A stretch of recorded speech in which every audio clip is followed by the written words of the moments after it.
இரட்சகர் இயேசு கிறிஸ்துவின் நாமத்தில் வாழ்த்துக்கள். இந்த நாளிலும் யாத்ராகமம் 14வது அதிகாரத்தை நாம் தியானிப்போம்.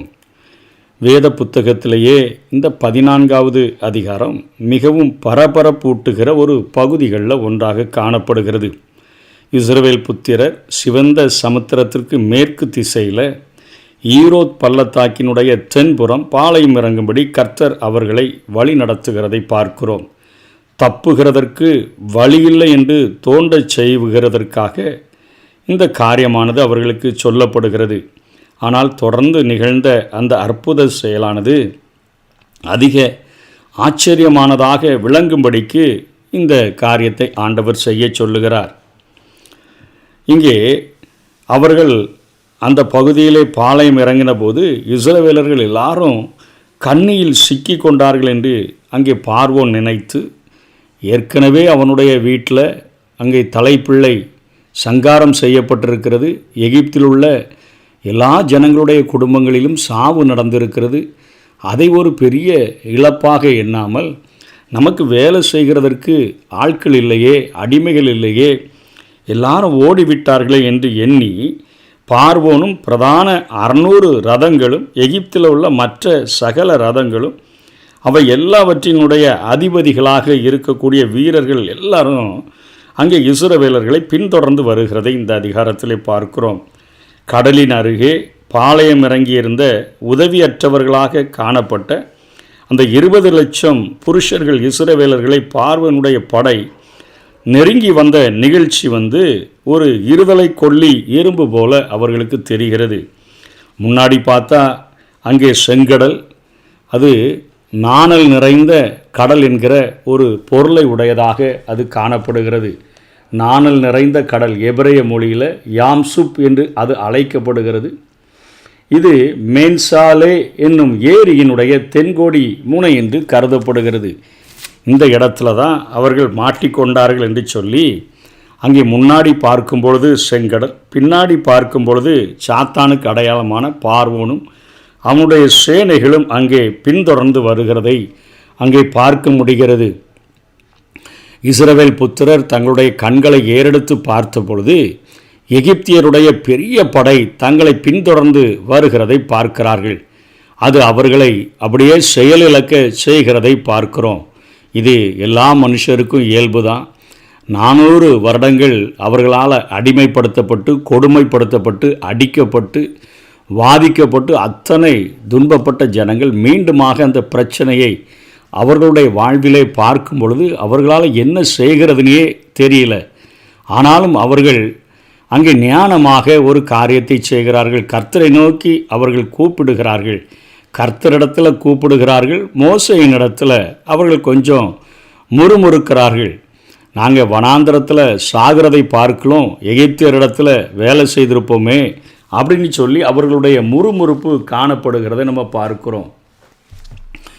இப்படிப்பட்ட அந்த சூழ்நிலையின் மத்தியில் அவர்கள் அப்படியே சொல்லி குறை கூறி கொண்டு இருக்கிற அந்த நேரத்தில் அவர்களுடைய வாழ்விலே முழு அவநம்பிக்கை, அதாவது மனுஷங்க தானே, நம்மளும் அதே போல் காரியங்களை பார்க்கும் பொழுது செயலிழந்தவர்களாக நம்ம மாறிவிட முடியுமே, அப்படிப்பட்ட சூழ்நிலையில் இப்போ மோசையெல்லாம் நல்ல விசுவாசத்தில் தேறினவனாக மாறிவிட்டான். அவன் இப்போ மோசை கோழைத்தனமாக இல்லை. அவன், நீங்கள் நின்று கொண்டு இன்றைக்கு கர்த்தர் உங்களுக்கு செய்யும் ரட்சிப்பை பாருங்கள் என்று தைரியமாக சொல்லுகிறதை பார்க்கிறோம். அதாவது உங்களுக்காக கர்த்தர் யுத்தம் பண்ணுவார். 14ஆம் வசனத்தில் தேவன் இஸ்ரவேல் மக்களுக்காக யுத்தம் பண்ண போவதாக அங்கே வாக்களித்தார். ஆனால் அவர்கள் விசுவாசத்துடன் சமுத்திரத்தை நோக்கி அவர்கள் நடக்கணும். வசனம் 15. இன்றைக்கு தம்முடைய வசனத்துக்கு மக்கள் கீழ்ப்படிந்து விசுவாசத்துடன் நடந்து கொள்ளுகிற போது மாத்திரமே தேவன் நமக்காக யுத்தம் பண்ண முடியும். அவர்கள் அப்படியே செயலிழந்து அப்படியே ஒரு கரையில் படுத்து கிடந்த ஆண்டவர் யுத்தம் பண்ண முடியாது. அவருடைய வார்த்தைக்கு கீழ்ப்படிந்து அவர்கள் இப்பொழுது செங்கடலை நோக்கி நடக்கணும் என்று வசனம் 15 சொல்லுது. நீங்கள் கீழ்ப்படிந்து நடந்தீங்கன்னா தேவன் உங்களுக்காக யுத்தம் பண்ணுவார் என்கிற காரியம் அங்கே மோசையின் மூலமாக கொடுக்கப்படுகிறது. கர்த்தர் மோசையிடம் புறப்பட்டு போங்கள் என்று இஸ்ரவேல் புத்திரருக்கு சொல்லு, நீ உன் கோலை ஓங்கி உன் கையை சமுத்திரத்தின் மேல் நீட்டி சமுத்திரத்தை பிளந்து விடு என்று சொல்லுகிறதை பார்க்கிறோம். அப்பொழுது இஸ்ரவேல் புத்திரர் சமுத்திரத்தின் நடுவாக வெட்டாந்தரையிலே நடந்து போவார்கள் என்று அங்கே ஆண்டவர் கட்டளை கொடுக்கிறார். வெட்டாந்தரை என்பது இன்றைக்கி ஒரு மழை பெஞ்சிருந்தா கூட நம்ம நடந்து போகிற போது கால்களில் சகதி ஒட்டுனா நமக்கு தெரியும் கொஞ்சம் ஈரப்பதம் இருக்குது பூமியில் அப்படின்னு சொல்லி. ஆனால் கடலில் இருக்கிற தண்ணீரை ஆண்டவர் மதில் போல மாற்றின பொழுது அந்த கீழே இருக்கக்கூடிய அவர்கள் நடந்து போகிற தரை அந்த தண்ணி நின்றதற்கான அறிகுறியே இல்லாதபடிக்கு அது அப்படியே காய்ந்த தரையாக ஆண்டவர் அதை மாற்றி கொடுத்து விட்டதை பார்க்கிறோம்.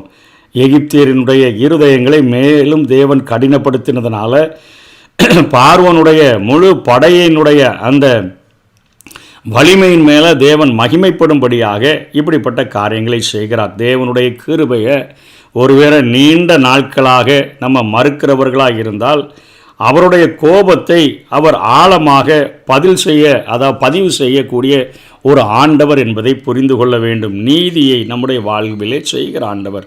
அடிக்கடி கடிந்து கொள்ளப்பட்டும் நம்முடைய பிடரிய கடினப்படுத்தணும்னு சொன்னால் நம்ம சகாயமின்றி சடிதில் நம்ம வாழ்க்கை முடிந்துவிடும். அதற்கு பார்வோன் அது ஒரு நல்ல எடுத்துக்காட்டாக இருக்கிறான்.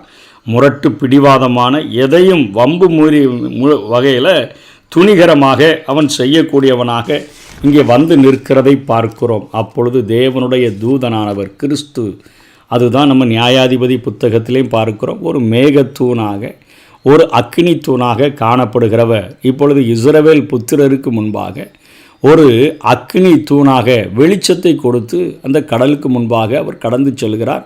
வெட்டாந்தரையில் இஸ்ரவேலர்கள் வேகமாக போகிறாங்க. பின்னாடி அந்த மேகத்துண்டு, மேக ஸ்தம்பம், மேகத்தூண் அது இஸ்ரவேலருக்கும் அங்கே எகிப்தியருக்கும் நடுவாக நின்றபடினால அங்கே கர்த்தர் யுத்தம் பண்ணுகிறதை அவர்கள் பார்க்க முடிந்தது. அவர்களுக்கு அப்படியே ஒரு மேகமாக இருக்குது, இருளாக இருக்குது, வழி தெரியல, உருளைகளெல்லாம் ரதங்கள்லேருந்து கலண்டு போகுது. அப்போ அவங்களுக்கு தெரிஞ்சு போச்சு, இங்கே ஆண்டவர் இஸ்ரவேலர்களுக்காக யுத்தம் பண்ண ஆரம்பிச்சிட்டாரு, நம்ம திரும்பி போயிடுவோம் அப்படின்னு சொல்லி அவர்கள் நினைத்த பொழுது வருத்தத்தோடு ரதங்களை நடத்துகிற போது ஆண்டவர் அவர்களை ஓடுகிறதற்கு இயலாதபடி செய்து விட்டபடினால திரும்பி செல்கிறதற்கு முன்பாக மோசே அங்கே கடல் அவர்களை மூடும்படியான காரியத்தை செய்கிறான். மீண்டுமாக கடலின் மேலே தன்னுடைய கையை நீட்டி அவன் அந்த கடல் திரும்பி வரும்படி செய்த பொழுது அவர்களில் ஒருவரும் கூட தப்பவில்லை என்று நாம் படிக்கிறோம். தேவனுடைய சித்தத்தின்படி முன்னேறி செல்லுகிற போது நடைபெற இயலாததை நாம் செய்யும்படி செங்கடலை இரண்டாக பிளந்த அதே விசுவாசம் நமக்கு ஆற்றலை தரக்கூடியதாக இருக்கிறது. பழைய ஏற்பாட்டில் தேவனுடைய ஆற்றலின் மிகப்பெரிய ஒரு சாட்சி பொருளாக, காட்சி பொருளாக விளங்குவது செங்கடலை இஸ்ரவேலர் கடந்து சென்ற அந்த நிகழ்ச்சியாக காணப்படுகிறது. ஆனால் எல்லா காலத்திலையும் இன்றைக்கி மிகவும் நம்மை அதிசயிக்க வைக்கக்கூடிய தேவனுடைய மிகப்பெரிய ஆற்றலாக விளங்குவது இன்றைக்கு உலகத்திலேயே ஒரே ஒரு கல்லறை மற்றும் அது திறந்த கல்லறையாக காணப்படுகிறது. மரித்தோரில் இருந்து கிறிஸ்து எழுப்பப்பட்ட நிகழ்ச்சி தான் இன்றைக்கு உலகம் முழுவதிலும் எக்காலத்திலும் அது உயர்ந்த ஒரு காட்சியாக அது காணப்படக்கூடியதாக இருக்கிறது. இங்கே ஆண்டவர் தண்ணீர் மதில்களின் வழியாக கடத்தி வருகிறதை நம்ம பார்க்கிறோம். அற்புதங்கள் இயல்புக்கு அப்பாற்பட்டதை தான் நம்ம அற்புதம்னு சொல்கிறோம். அவற்றை தேவன் தமது சித்தத்தின்படியும் தமது மகிமைக்காகவும் இயல்பு நிலைக்கு மாறாக அதை செய்கிறதுனால தான் நம்ம அதை அற்புதம் என்று அழைக்கிறோம். வேதாகமத்தில் சுமார் 150 அற்புதங்களினுடைய குறிப்புகள் காணப்படுகிறது. இஸ்ரவேலினுடைய தொடக்க கால வரலாற்றில் தீர்க்கதரிசிகளின் வாழ்நாட்களில் இயேசு கிறிஸ்து இந்த பூமியில் வாழ்ந்து ஊழியம் செய்த நாட்களில் தொடக்க கால திருச்சபைகளின் செயல்பாடுகளில் அற்புதங்கள் பல நடந்ததை நம்ம வேதத்தில் கற்றிருக்கிறோம். அற்புதங்கள் என்பதே இயல்புக்கு அப்பாற்பட்டதான ஒரு காரியமாக அது காணப்படுகிறது. அது அற்புதமாக அபூர்வமாக நிகழ்கின்ற ஒன்றாக அது இருக்கிறது என்பதை நாம் ஒத்துக்கொள்ளுகிறோம். அற்புதங்களில் மட்டும்தான் நம் தேவன் செயல்படுகிறார் என்று எண்ணுகிறது தான் தவறு. அவர் பெரும்பாலும் சாதாரணமான இயல்பான காரியங்களையே அவர் செய்கிறதற்கும் முயலக்கூடிய ஆண்டவர் என்பதை புரிந்து கொள்ள வேண்டும். அவரை அற்புதங்களில் அடையாளம் காண்பதைப் போல அனுதின வாழ்வின் அனைத்து சூழ்நிலைகளிலும் நம்ம அடையாளம் காணுகின்ற ஒரு ஞானத்தை நமக்கு பெற்றுக்கொள்ள வேண்டும். நாம் சுவாசிக்கிற காற்றில், அனுதின அசைவுகளில் அவரது அதரிசனமான செயல்பாட்டை அடையாளம் காண்பது தான் ஆன்மீக வாழ்வினுடைய ஒரு முதிர்ச்சியாக காணப்படுகிறது. அனுதின அசைவுகளில் அவர் அத்தனையாக செயல்படுகிறார் என்கிற காரியத்தை அறிந்து கொள்ளக்கூடிய ஒரு ஞானம் நமக்கு வேணும். தினமும் அற்புதங்கள், கூட்டங்கள் தோறும் அற்புதங்கள் என்றால் அவைகள் அற்புதங்கள் அல்ல, வாழ்வின் இயல்புகளோடு ஒன்றிவிட்ட காரியமாக அது நமக்கு ஆவிக்குரிய பிள்ளைகளுக்கு அது மாற வேண்டும். நோய்கள் குணமாகுதல் மட்டுமே அற்புதம்னு நம்ம இன்றைக்கி நினச்சிட்ருக்கோம். அப்போ நான் இன்றைக்கி நோய்களை குணமாக்குகிற மருந்துக்கு அற்புத மாத்திரைகள்னு தான் நம்ம பேரிடணும். ஆகவே தேவை என்று தோன்றுகிற போது ஆண்டவர் எப்பொழுதுமே தன்னுடைய அற்புதத்தின் கரத்தை நீட்டக்கூடியவராக இருக்கிறார். தம்மை நோக்கி கூப்பிடுகிற யாவருக்கும், உண்மையாய் தம்மை நோக்கி கூப்பிடுகிற யாவருக்கும் அவர் சமீபமாய் இருக்கிறார் என்று தான் வேதம் நமக்கு கற்றுக் கொடுக்கிறது. அவரது அற்புத செயல்களுக்கு எல்லைகள் இல்லை. சூரியனை பயன்படுத்துகிறார், சந்திரனை பயன்படுத்துகிறார், கடல்களை பிளக்கச் செய்கிறார், வறண்ட பாதைகளை ஆண்டவர் அங்கே உருவாகச் செய்கிறதை பார்க்கிறோம். இங்கே நம்ம பார்க்கிற போது சிற்பிகள் கூட தோற்று போகிற அளவிற்கு ஒரு சீராக கொத்தப்பட்ட ஒரு தண்ணீர் மதில்களாக இது காட்சியளிக்கிறது. அவை பனிக்கட்டிகள் அல்ல, தண்ணீர் தான். அப்படியே இரண்டு பக்கமும் மதில் போல நிற்கிறது. கீழே பார்த்தா வெட்டாந்தரை. இதுவே தேவனுடைய அற்புதம். இவரால் செய்ய முடியாதது எதுவுமே இல்லை என்பதை அந்த இஸ்ரவேல் ஜனங்களுக்கு விசுவாசமற்று நாங்கள் எகிப்தில் வேலை செஞ்சிட்டாவது இருந்திருப்போமே, வனாந்தரத்தில் சாக கொண்டு வந்துட்டேரேன்னு சொல்லி முறுத்த ஜனங்களுக்காக ஆண்டவர் செய்த ஒரு மகா பெரிய ஒரு அற்புதமாக இது இருக்கிறது. ஆனால் அனைத்துக்கும் வரைமுறைகளை நியமித்துள்ள தேவன் இருப்பவற்றையே மெருகேற்றி பயன்படுத்த விரும்புகிற ஒரு ஆண்டவர் என்பதையும் நம்ம புரிந்து கொள்ள வேண்டும். அவரை அடையாளம் காண நம்ம ஒருபோதும் நம்ம தவறிவிடக்கூடாது என்கிறதையும் நாம் புரிந்து கொள்ள வேண்டும்.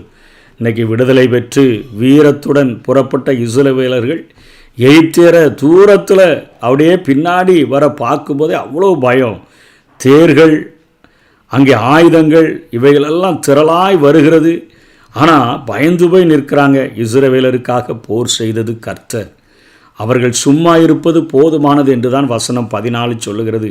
எதிர்ப்புகளினுடைய வலிமை நமது தோல்விகளை உறுதிப்படுத்துகிறதற்காக ஆவிக்குரிய வாழ்க்கையில் நமக்கு அனுமதிக்கப்படுகிறதில்லை.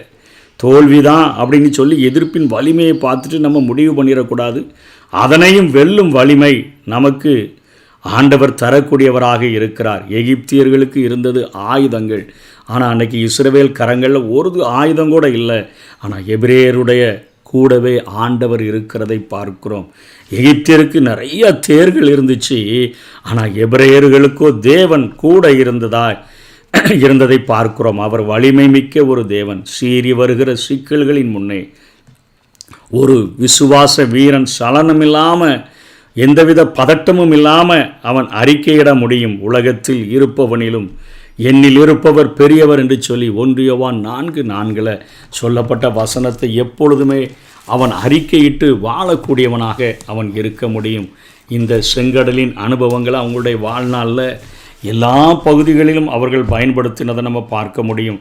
15வது இந்த அதிகாரத்தினுடைய 8வது வசனத்திலேயே அவர்கள் சொல்கிறார்கள், உம்முடைய நாசியின் சுவாசத்தினால் தண்ணீர் குவிந்து நின்றது, வெள்ளம் குவியலாக நிமிர்ந்து நின்றது, ஆழமான தண்ணீர் நடுகடலிலே உறைந்து போயிற்று என்று சொல்லி அவர்கள் நினைவு கூர்ந்ததை பார்க்கிறோம். நெகேமியா 9வது அதிகாரம் 11வது வசனத்திலும் அவைகள் நினைவு கூறப்பட்டன. சங்கீதங்களில் அநேக பகுதிகளில் இந்த சம்பவம் நினைவு கூறப்பட்டது இஸ்ரவேல் ஜனங்களால். சங்கீதம் 66:5-6 வசனங்களில், சங்கீதம் 74:13வது வசனத்தில், சங்கீதம் 78:13, சங்கீதம் 106:8, 106வது சங்கீதம் 8-9 வசனத்தில், ஆனாலும் அவர் தமது வல்லமையை வெளிப்படுத்தும்படி தம்முடைய நாமத்தின் நிமித்தம் அவர்களை ரட்சித்தார். அவர் சிவந்த சமுத்திரத்தை அதட்டினார், அது வற்றி போயிற்று. தரையில் நடக்கிறது போல அவர்களை ஆழங்களில் நடந்து போக பண்ணினார். இது ஆங்காங்கே நினைவு கூறப்பட்டு அது சங்கீதங்களிலும் அவருடைய வாழ்நாளிலும் ஒரு பெரிய சம்பவமாகவே மாறிவிட்டதை பார்க்கிறோம். சங்கீதம் 136 கூட இந்த காரியத்தை அவர்கள் நினைவு கூறுகிறார்கள். 15வது வசனம் 16வது வசனத்தில், பார்வோனையும் அவன் சேனைகளையும் சிவந்த சமுத்திரத்தில் கவிழ்த்து போட்டவரை துதியுங்கள், அவர் கிருபை என்றும் உள்ளது. தம்முடைய ஜனங்களை வனாந்தரத்தில் நடத்தினவரை துதியுங்கள், அவர் கிருபை என்றும் உள்ளது என்று சொல்லி பார்க்கிறோம். ஆகவே அனைத்தும் தேவனுடைய கட்டுப்பாட்டில் இருக்கிறது என்பதை அவர்கள் புரிந்து கொண்டார்கள். அவருடைய நோக்கம், ஆண்டவருடைய நோக்கம் நிறைவேறுகிறதற்கு அவர் காற்றை பயன்படுத்த முடியும். அங்கே காற்றை வீச பண்ணி தான் அப்படியே செங்கடலில் அப்படியே மதில்கள் போல தண்ணீர்கள் நிற்கிறதற்கு செய்கிறார். அதே போல் கடலை அவர் பயன்படுத்த முடியும். கடலை பாதையாக்கி ஜனங்களை நடந்து போக பண்ணுகிறதை பார்க்கிறோம். மலை ஆண்டவரினால் அது பயன்படுத்தப்படக்கூடியதாக இருக்கிறது. சூரியன், சந்திரன், எல்லா விதமான இயற்கைகளையும் ஆண்டவர் தன்னுடைய காரியங்களுக்காக அவர் பயன்படுத்தக்கூடியவராக இருக்கிறார்.